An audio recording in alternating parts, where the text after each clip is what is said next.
नमस्कार दर्शकों, हमारे स्पेशल सेगमेंट साक्षात्कार में आप सभी दर्शकों का बहुत बहुत स्वागत है। ऐसा कहा जाता है कि विश्व में शांति का पैगाम जब भी कोई संत लेकर निकलते हैं तो एक बड़ा ही अनुपम कार्य, पुनीत कार्य माना जाता है। आज हमारे साथ साक्षात्कार के इस खास सेगमेंट में मौजूद रहेंगे विश्व शांति दूत संत श्री सम्मानीय महाराज देवकीनंदन जी ठाकुर। महाराज जी, आपका बहुत बहुत स्वागत है।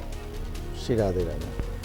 सबसे पहला सवाल महाराज जी, जैसा कि आज कलयुग है, आपाधापी में हर इंसान लगा है, रोज़गार की समस्या में लगा है, दिन रात मेहनत करता है, पसीना बहाता है, लेकिन धर्म के प्रति जो उसकी गहरी आस्था है उसको कैसे आप परिभाषित करते हैं? और इंदौर वो शहर जिसे कि भारत का सबसे स्वच्छ शहर माना जाता है, सबसे निर्मल शहर माना जाता है, यहाँ पर आप हर साल आते हैं, आपके आशीर्वचन भक्त हज़ारों की लाखों की तादाद में सुनते हैं।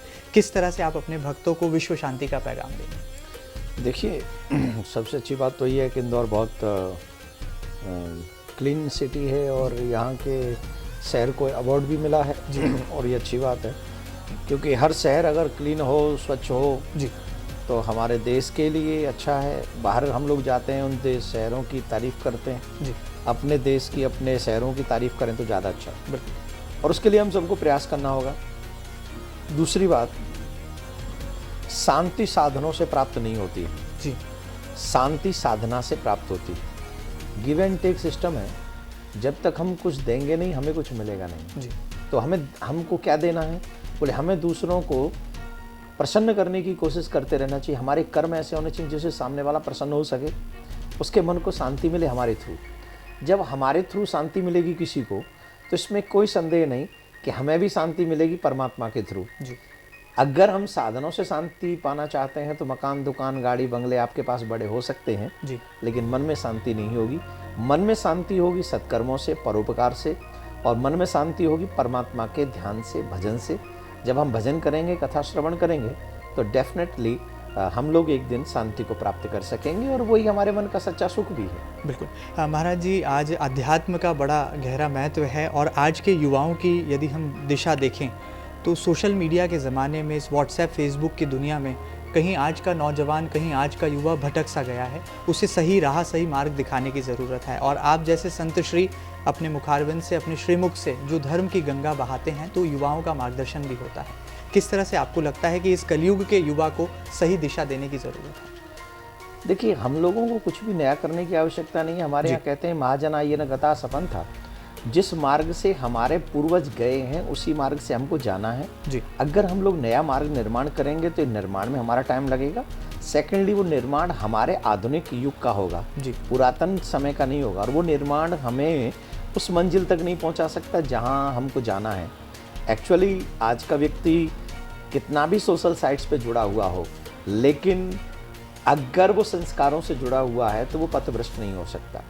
कहीं ना कहीं हमको ये बात ध्यान में रखनी चाहिए कि हम कितने भी मॉडर्न टाइम में जी रहे हों, पर हमारा जो रिलेशन है वो परमात्मा के साथ है, ऋषि मुनियों के साथ है, हमारे बुजुर्गों के साथ है, हमारे पूर्वजों के साथ है, हमारे वेदों के साथ है, पुराणों के साथ है, रामायण के साथ है, गीता के साथ। ये सारे रिलेशन हमको जब याद रहेंगे तो हम कहीं भी, किसी भी दुनिया में, आज देखिए हम लोग ये नहीं कह सकते कि युवा भटका हुआ है। हमारे YouTube चैनल पर 5.5 लाख से ज़्यादा हैं व्यूअर्स हैं, फॉलोअर्स हैं, और फेसबुक पे 27 लाख से ज़्यादा हैं, और क्या नाम है, ट्विटर पे भी 10-11 लाख से ज़्यादा हैं। इसका मतलब इंटरनेट का यूज़ कोई बुजुर्ग लोग तो ज़्यादा करते नहीं हैं, बिल्कुल, मोस्टली यंगस्टर्स करते हैं। तो इतना यूथ आपसे जुड़ा हुआ है, इसका मतलब है कि हमारे भारत का यूथ टोटली गॉन नहीं है जी जी, नष्ट नहीं है जी। वो आज भी अपनी पुरातन पद्धतियों को, परंपराओं को मानता है, इसलिए कहीं ना कहीं जुड़ा है।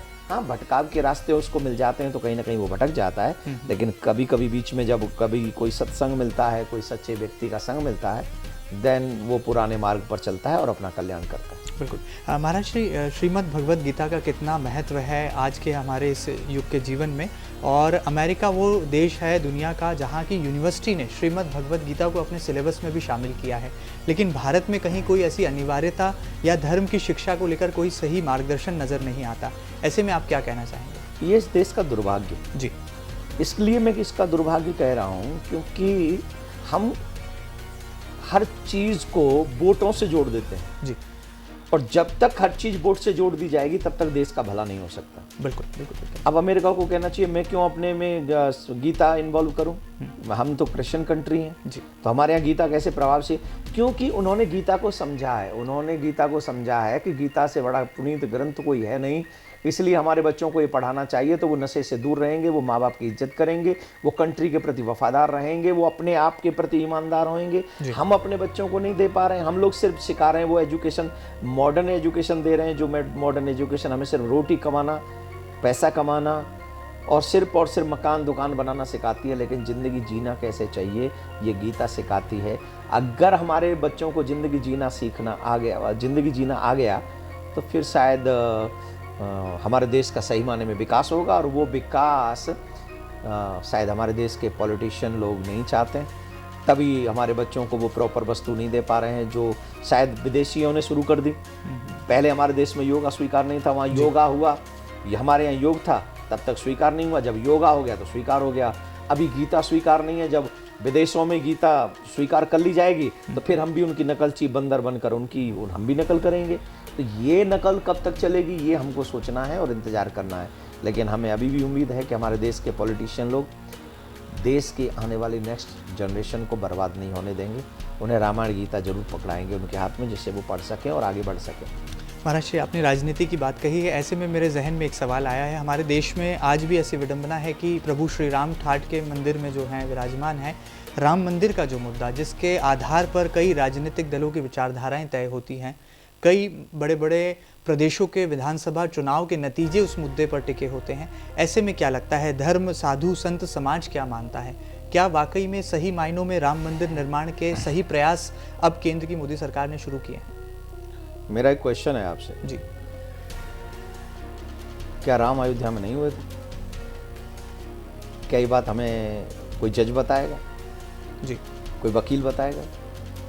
या वो लोग बताएंगे जिन विचारों को खुद नहीं पता कि वो खुद कौन है? जी।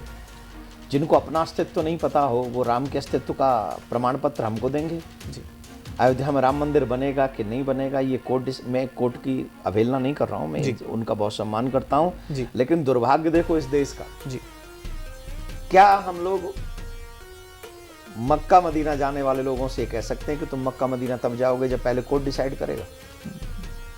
क्या हम चर्च जाने वाले लोगों से कह सकते हैं कि तुम चर्च तब जाओगे जब पहले कोर्ट डिसाइड कर दे? अकेली ये मुसीबत बिल्कुल हिंदुओं के सर पे क्यों है? जानते हो क्यों है? क्योंकि हम हिंदू लोग जो अपने धर्म के प्रति वफादार नहीं हैं। ये जो आज भारत में रह रहे हैं, ये उस समय के जो हमारे मुसलमान भाई हैं, उस समय के कमज़ोर हिंदू थे, जिन्होंने धर्म कन्वर्ट किया, मुसलमान बन गए। और आज जो मुझे लग रहा है, जो आज कमजोरी दिखा रहे हैं, ये फ्यूचर के मुस्लिम हैं। आज अगर हम नहीं संभले तो हम फ्यूचर में मुसलमान बनने वाले हैं, क्योंकि हमको ज़बरदस्ती मारपीट के बना दिया जाएगा। यहाँ राम मंदिर की बात हो रही है तो मैं सिर्फ इतना कहूँगा, राम सबके लिए आदर्श है। मुसलमान बहनों से, क्रिश्चियन बहनों से, सिख बहनों से आप सबसे पूछिए, राम जैसा पति, राम जैसा पुत्र, राम जैसा भाई तुमको चाहिए कि नहीं? सब कहेंगे हाँ चाहिए। तो राम जैसा पुत्र चाहिए, राम जैसा भाई चाहिए, राम जैसा पति चाहिए, पर राम का मंदिर नहीं चाहिए। What is this? ये क्या है? बिल्कुल ठीक बात। किसका राम मंदिर? आप किसका मंदिर बनाना चाहते हो? हीरो हीरोइन का मंदिर बनाते हो उस देश में? राम का मंदिर बनेगा तो बहन बेटियां भी सुरक्षित होंगी, देश भी सुरक्षित होगा। राम मंदिर इस देश की आवश्यकता है, राम इस देश की जरूरत है, राम इस देश की पहचान है, उसे हमसे कोई छीन नहीं सकता। महाराज श्री, आपके मुखारबिंद से काफ़ी क्रांतिकारी विचार भी सुनने को मिल रहे हैं। दुश्मन देश पाकिस्तान की अगर हम बात करें तो हर बार सीमाओं पर सीज़ फायर के उल्लंघन होते हैं, कई बार भारत की तरफ से जवाबी कार्रवाई भी होती है। अब फिर पाकिस्तान ने ऐसी गुस्ताखियां करना फिर शुरू कर दी है। क्या लगता है, क्या वाकई में दुश्मन देश को सही वक्त आ गया है कि जवाब दिया जाए? बंदर बहुत उछल कूद करता है, लेकिन शेर फिर भी उसकी उछल कूद को देखता रहता है। जी। शेर इसलिए देखता रहता है क्योंकि शेर जानता है कि अभी ये बेचारा मेरे लायक नहीं है। जिस दिन एक कोशिश करूँगा छोटी सी, उस दिन उसको कब्जे में कर सकता हूँ। जी। आज भी अगर भारत ईमानदारी से मन बना ले कि मैं पाकिस्तान को रहने नहीं दूंगा, पाकिस्तान को पुनः हिंदुस्तान में मिलाकर पूरा एक बहुत बड़ा हिंदुस्तान बना लूँगा। जी। जिस दिन चाहेगा उसे 15 दिन लगेंगे ये सब करने में। और 15 दिन में कहीं पाकिस्तान नहीं होगा, पूरा हिंदुस्तान होगा। लेकिन ये भारत ही एक ऐसा देश है जो सबकी मान मर्यादाओं का पालन करता है, अपनी ही नहीं दूसरों की भी सीमा का सम्मान करता है। अब देखते हैं हमारे देश के नेता कब तक इस चीज़ को, जुल्म को सहते हैं। जी। अगर कोई अच्छा माइंड सेट वाला व्यक्ति आकर अगर ये सोचे, इंदिरा गांधी उसी समय सोच लेती। जी बिल्कुल। इंदिरा गांधी जब युद्ध हुआ था, ये शायद 62 की बात है, अगर उस समय सोच लेती कि हमें पाकिस्तान रहने ही नहीं देना है, तो उसी समय पाकिस्तान का नामो निशान मिट गया। और वो चीज़ अभी भी दूर नहीं है, चाहे वो 62 हो, चाहे वो 19 हो, 18 हो। जी। जो चीज़ तब संभव थी वो आज भी संभव है, लेकिन भारत मर्यादाओं का पालन करता है, उसी के लिए है। वरना एक दिन उसका असर तो बेचारे का होना ही है, क्योंकि खुद पाकिस्तान बम के बारूद के ढेर पे बैठा हुआ है, और जब वो बारूद फटेगा तो सबसे बड़ा नुकसान उसी का होना है, क्योंकि वो बारूद इकट्ठा भी उसी ने किया है। भारत जैसा शांतिप्रद देश पूरे विश्व में कोई नहीं। ऐसा पुनीत पावन देश है जहाँ की सभ्यता ये कहती है सर्वे भवन्तु सुखिनः, पूरा विश्व सुखी रहे। ऐसी पद्धति पर चलने वाले देश को अगर कोई दुखी करे तो एक दिन तो वो बददुआओं से बर्बाद हो जाएंगे। महाराज श्री, आज के राजनेताओं को क्या आप खास संदेश देना चाहेंगे, क्योंकि नैतिकता का गिरता जो आचरण है वो कहीं ना कहीं चिंता का विषय है। उलझलूल बयान आते हैं, खासतौर पर महिला नेत्रियों को लेकर बयान आते हैं, दल बदलू नेताओं की तादाद लगातार बढ़ती जा रही है। लगता है आपको इस देश की राजनीति सही दिशा में जा रही है? मुझे इसी देश में रहना है जी। जिसका पक्ष लूँगा उनका प्यारा हो जाऊँगा, जिनका पक्ष नहीं लूँगा उनका मैं दुश्मन हो जाऊँगा। और एक आदर्श राजनेता आपकी नज़र में कैसा? मैं कुछ नहीं कहूँगा उनके विषय में। आजकल पॉलिटिशियन को समझाना और ये उनके प्रति बात कहना, क्योंकि कहो उनके भले के लिए, उनको लगता है कि हमारे विपक्ष में जाके खड़े हो गए, अब उनको देख लेंगे, तो वो जो चीज़ें खड़ी हो जाती हैं वो बुरी हैं। लेकिन मैं सभी पार्टियों के सभी लीडरों से एक बात कहूँगा, जब जनता आपको कोई गद्दी दे दे तो अपना एटीट्यूड आपको बदल लेना चाहिए। आपका एटीट्यूड, आपका घमंड, ये याद रखना चाहिए कि जो पब्लिक हमको दे सकती है एनी टाइम वो हमसे ले भी सकती है, तो वो हमसे ले उससे पहले हम उसकी सेवा कर लें। ये भाव हमारा मन में होगा तो निश्चित तौर पे देश की सेवा भी होगी और देश का सम्मान भी आगे बढ़ेगा और देश आगे बढ़ेगा, विकास होगा देश। महाराज श्री, आप कृष्ण की नगरी वृंदावन से आते हैं, राधा कृष्ण का संबंध आपकी नज़रों में कैसे आप परिभाषित करते हैं, और आज के युवा के जीवन में किस तरह से राधा कृष्ण का भी जो प्रसंग? मैं इसको अभी आपके चैनल पर डिस्क्लोज नहीं करना चाहूँगा, क्योंकि एक महत्वपूर्ण विषय है जिसको हमारे ऋषि मुनियों ने छुपा के रखा है, क्योंकि सब कोई इसका अधिकारी नहीं है। जब से कोई अधिकार नहीं है तो आप इन सब चीज़ों को डिस्क्लोज हम लोग करें वो ज़्यादा बेटर नहीं है। वो सब चीज़ें कथा में ही होती हैं, वो अच्छी बात है। चलिए महाराज श्री, जाते जाते अंत में इस देश की जनता के लिए, हमारे दर्शकों के लिए क्या खास संदेश होगा सम्मानीय विश्व शांति दूत संत श्री देवकीनंदन ठाकुर जी महाराज का, और साथ ही साथ इंदौर जिसे कि देवी अहिल्या की पावन नगरी भी कहा जाता है, स्वच्छता में नंबर 1 ये शहर है, इस शहर के जनता को आप क्या संदेश देंगे?